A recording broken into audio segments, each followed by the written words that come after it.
Hello everybody, welcome back to the CTO Demon channel. Today is another core curriculum talk, and our topic is the Global CTO crossing algorithm. I guess some of you would have been surprised by the fact that this algorithm thing hasn't come up earlier. Me, known as the algorithm guy, should have really done a video on the Global CTO crossing algorithm much earlier. The reasons I did not do this is given in another video, see link in description below, so you can check that out and see why I hadn't done this earlier. But at some point in the CTO Demon channel, we're going to have to do this Global CTO crossing algorithm. Well, there really has been a gradual road towards making a global CTO algorithm.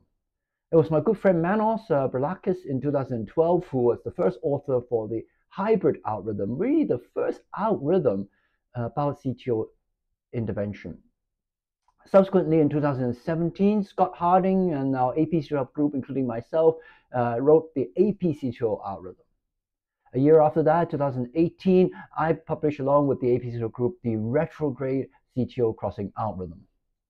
And then, of course, then various other people, including Jumbo G, published the China CTO club algorithm, and Tanaka et al. Published the Japanese CTO crossing algorithm, and Galassi et al. Published the European consensus document on CTO crossing. So by then we had 4 or 5 different algorithms floating around in the world, and at that point COVID hit, and we had a lot of spare time on our hands, and so we decided it was time to put together a global CTO crossing algorithm.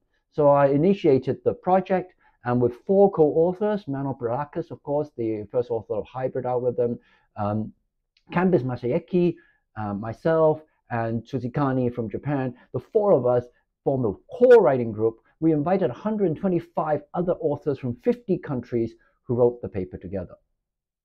So I want to thank all my co-authors. They inputted a lot of information. I had over 47 major revisions, and obviously there are overlaps, so maybe sometimes 10 or 12 authors will have the same suggestion from this group of authors. So the central illustration of the paper, which was published in JACC eventually, is here, which I'll show you on the video. And it's really a 10-step algorithm. And we can follow the 10-step through quite quickly in this video. So step 1, dual angiography is the cornerstone of CTO PCI, and giving IC nitro and the supplementary use of CTCA is suggested. Number 2, careful angiographic review, focusing on proximal cap morphology, CTO length, and CTO composition, distal vessel quality, and collateral circulation is essential for planning the CTO procedure. Number 3, and this is where we really begin to diverge from all the other CTO algorithms, because point 1 and 2 really is in almost all the algorithms, suggest dual angiography and careful angiographic analysis. But here, point 3, approaching proximal cap ambiguity, this is where the global algorithm really makes a difference. We recommend the use of IVUS, retrograde, and move the cap, but not in a stepwise procedure, such as EuroCTO sort of algorithm, but rather based on anatomy. And so this principle of anatomy dictates strategy comes about here. Comparing the risk of IVUS guidance, move the cap, and retrograde, there is a stepwise increase of risk. IVUS guidance, very little risk. Move the cap, slightly higher risk. Retrograde, even higher risk. But this risk isn't the only factor to determine what strategy should be used. Instead, the strategy that best fits the anatomy should be used.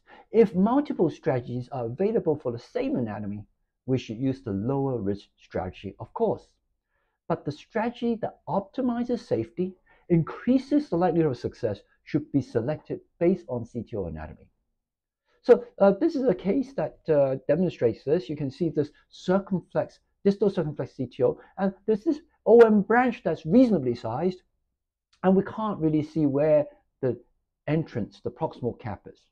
So there's a branch right next to the entrance cap, which is easily, you can put down a wire and IVUS into. So of course we should use IVUS removal of ambiguity. There is retrograde channel, there's lateral wall channels that are quite tortuous and difficult for retrograde, so retrograde would be unreasonably risky in this case. And of course, we did an IVUS removal of proximal cap ambiguity, and very easily we can use a dual lumen and did a puncture. We stepped down, changed to a Gaia second, we wired down further into the vessel and redirected the tip, punctured this true lumen, stented it with a fantastic result. So this case illustrates a very good case for IVUS as the tool to remove proximal cap ambiguity. Another case here, there's RCA with some proximal cap ambiguity. It tapers, but it tapers actually into a very small branch that doesn't go out anywhere. But there's a very good septal channel. So in this case, we can put the retrograde C-arm wire through the septal channel, and the wire comes up all the way actually to the cap. And with the marker wire at the retrograde, you can puncture antegrade and remove retrograde ambiguity altogether. So dual angiography is the cornerstone of CTO PCI. Careful angiographic review, approaching the proximal cap not with stepwise method, but if you see proximal cap ambiguity, approach it based on anatomy. Approaching poor distal vessel quality or bifurcation in the distal cap, we suggest the use of retrograde. We suggest the use of IVUS checking and dual lumen catheter to access the side branch after we do these cases. Number 5, we've changed the terms. We've been using this term interventional collaterals. An interventional collateral is a collateral that the interventionist can use for intervention. So the number of interventional collateral varies depending on how good your skill is. But we've changed it. We've talked about feasible retrograde options. The reason is there are not only interventional collaterals that are feasible retrograde options. An obstructed graft or a patent graft can be a feasible retrograde option. So we've changed the terminology. Instead of calling it interventional collateral, we call it feasible retrograde options. We recommend the use of septal first before epicardials, simply because increasing data shows that epicardials is higher risk than septal. The antegrade wiring strategies, number 6. We suggest that ADR is still very much a part of the global CTO crossing algorithm. And we suggest ADR in occlusion lengths of over 20 millimeters, especially in the presence of calcium, tortuosity, and presence of a suitable reentry zone with a large caliber and the absence of side branch in the distal lumen. So if it looks a great Stingray case, do use Stingray by all means. Here, we move on. In the paper, we have a figure 4. And the figure 4 really tells you the options you have when your first antegrade wire fails to cross the CTO and ends up in the subintimal space. So option 1 is you can of course do Stingray. From A1 in the diagram here, you can put a Stingray balloon down into A2 and then sting back in the true lumen into A3. Option 2, you can use parallel wiring. You can use a parallel wire, use a dual lumen catheter to pass it down in the CTO body as in B2, and then use a second wire to wire the true lumen as in B3. Or you can go retrograde, okay? You can put the balloon into the CTO body, inflate it, put a distal retrograde microcatheter, C3, and then do reverse cart, C4. So these are all valid options in the CTO crossing algorithm published by the Global Group. Number 7, retrograde approach. Long lesion length, severe tortuosity, calcification, and lack of side branch favors the use of retrograde dissection reentry. And so we all know the cases that require knuckle, and that's a valid way to do it. Point 8, change. This was a very big focus of the hybrid algorithm, and we appreciate that.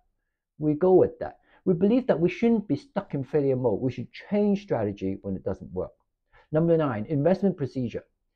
The amount of emails and back and forth over investment procedure was the biggest problem in writing this algorithm. Finally, we came to this term. We said investment procedure should be done when anticipated benefits exceeds the potential harm. So it's quite a neutral statement. But the Global CTO crossing algorithm allows for investment procedures to be done. And we leave the type of investment procedure up to the operator.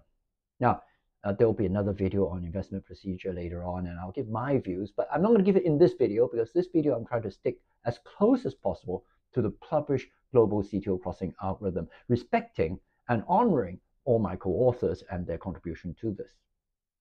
Number 10, when to stop. Now, traditionally, procedure time, contrast volume, and radiation are the three markers for stopping. And we stick to pretty much the standard regime of procedure time of 3 hours, contrast volume 3 times the estimated EGFR, and the air current dose of more than 5 grays unless the procedure is well advanced. But we also added several other conditions. Number 1, if it becomes clear that more advanced crossing techniques are needed, such as retrograde or stingray, and the operator is not familiar with these techniques, they should stop. If there's significant operator or patient fatigue, this is a real-world CTO crossing algorithm. When real-world operators do get tired, patients do get tired, it's perfectly fine to stop when you're tired. Because when you're tired, you create complications. And number 3, when there's an occurrence of a serious complication. Obviously, a minor complication, you can carry on. A serious complication, you should stop the CTO procedure, but you might still need to deal with the serious complication. So you might still need to continue the procedure to deal with the complication. But you should stop, or at least pause, the CTO procedure at that point. So this is the algorithm. And the conclusions of this algorithm really is the algorithm provides a useful tool to optimize success and increase the safety of CTO PCI. And it helps expand discussion, research, collaboration, and training in CTO PCI. And so that's the Global CTO crossing algorithm. And I leave you with the final look at the central illustration, and also with my heartfelt thanks to all the co-authors, especially the 4 core co-authors that wrote the core writing group. I think you can, of course, access the paper in the link in the description below. And if you like the channel, do subscribe to it to see future video, including the one about investment procedure, the CTO Demon investment procedure video. So I hope to see you next time. Have a good day, and I hope you can follow the algorithm and have great success in your CTOs. Bye-bye.